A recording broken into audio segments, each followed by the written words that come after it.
이재명 정부 첫 집값 대책, 현금 부자만 살판 난다. 무슨 말일까요? 일단 여러분 이 지표를 먼저 보시죠. 이재명 정부가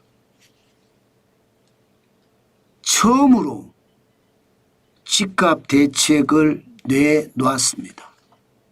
그 내용의 핵심은요, 쉽게 말하면 시장 경제를 완전히 깨는 공산 경제의 첫걸음인 것 같아요. 왜냐고요? 주택담보대출 한도를 말입니다. 총액 한도가 현행까지 없었거든요. 이제는요 6억까지만 받으라는 거예요. 그것도 어제 대책을 발표하고 오늘 바로 시행을 합니다. 이제는 내가 주택담보대출을 받고 싶어도 6억까지밖에 못 받는다는 뜻이에요. 게다가 오늘부터 바로 시행입니다. 이야, 이렇게 되면 여러분 진짜 심각한 문제가 저는 터질 거라고 봐요. 어떤 심각한 문제가 터지느냐. 첫 번째는요, 주택담보대출 한도를 믿고 지금 집을 사신 분들이 있을 거 아니에요. 집을 사신 분들. 계약금을 줬을 거 아니에요. 계약금. 적어도 계약금이 10% 20%니까 집값이 뭐 10억 한다 그러면 1억일 거고요. 20억 한다 그러면 2억일 거예요. 10% 기준으로 봐서는요. 그러면 지금 계약금을 1억이나 2억을 주고 집을 계약을 했다는 뜻인가요? 그런데 오늘부터 주택담보대출이 안 된다 그러면 지금 어떻게 되나요? 아마 당장 말입니다. 대출을 3억, 4억, 5억, 6억 이렇게 빌리기가 어렵습니다. 어느 누가 그렇게 빌려주겠습니까? 그렇게 되면 나는 집 사겠다고 계약한 사람들은 지금 어떻게 될까요? 계약금 다 날릴 판이고 이사도 못 갈 판이 되는 건가요? 그렇게 될 가능성 굉장히 높을 겁니다. 아마 지금 정환진 TV를 보시는 분들 중에도 이게 담보대출 받아서 집값에 잔금을 지급을 하기로 했는데 못하는 사람도 있다는 뜻이거든요. 그러면 계약금이 1억 2억이에요. 여러분도 알다시피 서민이 1억을 벌려고 그러면, 중산층이 1억을 벌려고 그러면 진짜 1, 2년 가지고 못 봅니다. 어떤 사람들은 진짜 뼈가 부서져서 일을 하는 사람들 입장에서는 뭐 한 2, 3년 만에 벌겠지만 대부분은 그거 더 이상 가거든요. 그렇게 생각을 하면 생떼 같은 돈 1, 2억을 날릴 수 있다는 이야기죠. 저는 이게 지금 가장 큰 충격이라고 생각합니다. 또 하나 있습니다. 또 하나. 그러면 대출을 6억까지밖에 안 해주면 현금이 많은 현금 부자들은 어떻게 될까요? 현금 부자들은 이제 줍줍하게 생겼습니다. 현금이 있으니까 내가 돈이 좀 모자라더라도 현금을 가지고 내 돈으로 계속 집을 사면 되니까 현금 부자는 살판 난 거죠. 당연히 그렇게 가지 않을까요? 아마도요. 지금 그만큼 말입니다. 지금 주택시장 진짜 난리 났다. 저는 그런 생각을 해봅니다. 그런데 주택담보대출 한도를 6억까지 제한한 것만 했느냐? 아닙니다. 아닙니다. 지금 실제로 그 외에도 대출에 대한 것을 많이 했습니다. 예를 들어 1주택자나 2주택자는요. 쉽게 말하면 대출 못 받아요. 보시다시피 LTV가 0%, 0%. LTV가 담보 인정 비율이잖아요. 담보 대출 안 해준다는 거예요. 1주택자나 2주택자에게. 만약에 생활안정자금 목적으로 주택담보대출을 한다고 하면요. 1주택자에게만 1억 원 해주고요. 다주택자는 그것도 안 해준다고 합니다. 그것도 제로. 또한 생애 최초 주택 구입 시에 주택담보대출은 담보 인정 비율 LTV가 80%였거든요. 80% 선에서 대출을 해줬다는 뜻이에요. 그러나 개선 방향에서는요 70%로 줄었고요. 그러면 예를 들어 10억을 빌리려고 하면 1억이 줄은 거예요. 1억이. 그죠? 그리고 6개월 내에 전입을 해야 됩니다. 쉽게 말하면 들어가 살아야 돼. 야, 진짜 심각하죠. 예, 이렇게 되면 여러분 제가 봐서는요 지금 영끌에서 집 살려고 했던 분들, 돈 빌려서 집 살려고 했던 분들은 엄청난 충격을 받을 겁니다. 당장 말입니다.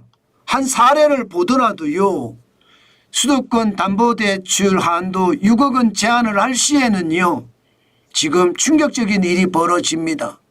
예를 들어 서울 성동구에 있는 행당 한진타운 아파트 86제곱미터를 매입한다고 치자고요. 예, 현재 매입가는 한 13억 정도 됩니다. 그러면 담보대출 인정한도 LTV가 70%라고 예상을 했을 때 여러분 대출은요 많이 받을 수 있어요. 9억 천까지 받을 수 있어요. 9억 천까지 받을 수 있고 내 돈 3억 9천이 있으면 살 수 있는 겁니다. 그런데 이게 개선된 방향으로 가잖아요. 그러면 대출은 지금 6억 원까지 밖에 못 받는 거예요. 3억 천이 빠졌습니다. 그러면 3억 천이 더 있어야 되잖아요. 3억 천이 더 있어야지 현금이 7억이 있어야 되는 3억 9천에 7억. 그러면 일반 사람들은 집을 못 산다는 결론이 생기는 겁니다. 자, 이렇게 됐을 때 여러분 집값은 어떻게 될까요? 집값이 떨어질까요? 이렇게 대출 한도를 제한한다고? 아닙니다. 저는 당당히 아닙니다. 그렇게 말씀을 드립니다. 왜냐하면요 대한민국 현금 부자들 많아요. 게다가 계속되는 나라의 혼란과 사회의 혼란 때문에 많은 사람들이 현금을 쟁여왔습니다. 정원진 TV에서도 오래도록 현금을 쌓아라 하는 이야기를 진짜 오래도록 해왔습니다. 그러면 당연히 현금 부자들이 많을 수밖에 없다는 거고요. 현금 주자들이 많으면 집값은 또 밀어 올릴 겁니다. 게다가 규제 중심의 부동산 정책이 나왔잖아요. 문재인 정부 때 겪었거든요. 규제 중심의 정책이 나오면 집값이 올라가더라 하는 걸 겪었습니다. 세금을 더 많이 때리면 세금 때린 만큼 또 집값이 올라갔어요. 문재인 정부 때 여러분들 다 기억나실 거예요. 지금 그런 상황이 발생되고 있다는 거죠.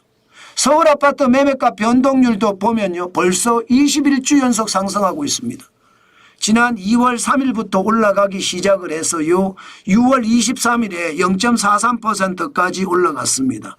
2018년 9월 10일 0.45% 이후로 7년 만에 최고치라고 했습니다. 서울 아파트만 올라가나요? 아니에요. 수도권도 다 올라가고 있습니다. 수도권도 2025년 2월 24일 이후로 18주 연속 지금 집값이 올라가고 있어요. 결국은 집값이 올라간다는 이야기잖아요. 그만큼 말입니다. 시장에서는요 지금 집값의 상승이 진짜 놀라울 정도입니다. 제가 여러분들에게 계속 말씀을 드렸습니다. 집을 사시려면 빨리 사시라. 제가 아마 올 1월부터 계속 말씀을 드렸을 거예요. 분명히 집값이 올라갈 거다. 그렇기 때문에 지금 집 사는 게 좋다. 내가 집이 없다면 저는 무조건 집을 사시라 했습니다. 무조건. 실제로 그렇게 사신 분들이 많더라고요. 정관진 TV를 보시는 분들 중에 그 와중에 제 이야기를 듣고 집을 사신 분들 성공한 거죠. 집값 계속 올라갈 거니까. 그만큼 말입니다. 상황이 지금 심각하다. 저는 지금처럼 규제 위주의 정책이 나오고 공급에 대한 어떤 상황이 없는 한 집값은 또 올라갈 수밖에 없다고 봅니다. 그만큼 수요에 대한 어떤 상황은 점점 커지는 거고요. 공급은 제자리예요. 그러면 가격은요 올라가게 되어 있는 거잖아요. 게다가 대출을 막는다고 해서 집값이 잡힐 거다 이렇게 생각하지는 않거든요. 결국 현금 부자들만 집을 사서 시세 차익을 많이 낼 수 있다는 이야기잖아요. 저는 여러분 지금 집값은 점점 패닉 바잉으로 갈 가능성 저는 굉장히 높다고 생각합니다. 그만큼 집값은요 규제 중심의 대책이 집값에 폭등을 부를 수 있다. 이것 여러분들에게 말씀드립니다. 아마도 말입니다. 저도 오랫동안 지표를 보고 여러분들에게 말씀을 드리는데 이게 틀린 말이 아니에요. 게다가 가장 중요한 거 대통령실이 이거 우리 대책이 아니다 이런 말까지 내놨습니다. 그 말은 여러분 책임도 안 지겠다는 거거든요. 대책이 나왔는데도. 아니 이재명 정부가 출범한 지 거의 한 달이 지났는데 부동산 첫 대책을 내놓고 이거 우리 대책 아니다. 그러면 대통령실은 달나라 대통령실인가요? 책임을 안 지겠다는 책임 회피 모드가 나오잖아요. 이것은 여러분 시장에서는 비겁하게 봅니다. 저렇게 비겁한 정부가 결국은요 집값을 못 잡을 수도 있다 하는 그런 불신이 계속 쌓일 수 있다는 거 다시 한번 보셔야 될 겁니다. 그만큼 이번 첫 집값 대책은요 시장에 굉장한 혼란을 줬다. 저는 그렇게 진단합니다. 여러분 서울 집가 전국 집가 집값은요 무조건 공급 중심의 대책이 나와야 돼요. 수요 억제 중심의 대책이 나오면요 집값은 또 올라갑니다. 기본적으로 심리가 많이 개선된 상태에서 수요를 억제하겠다? 한국의 부자들이 얼마나 많은데 대출 가지고 수요를 억제합니까? 불가능합니다. 세금 가지고 수요 억제한다? 이것도 불가능합니다. 무조건 공급 대책이 나왔어야 되는데 이게 안 나왔잖아요. 그 바람에 집값은 더 상승세를 탈 거다. 저는 이렇게 진단합니다. 그만큼 진단이 그만큼 말입니다. 심각하다. 이런 뜻이에요. 게다가 정부조차 이거 우리 대책 아니다. 이렇게까지 무책임하게 발언을 했으니 시장에서는요. 더 큰 충격이 올 가능성 저는 굉장히 높다. 이렇게 분석합니다.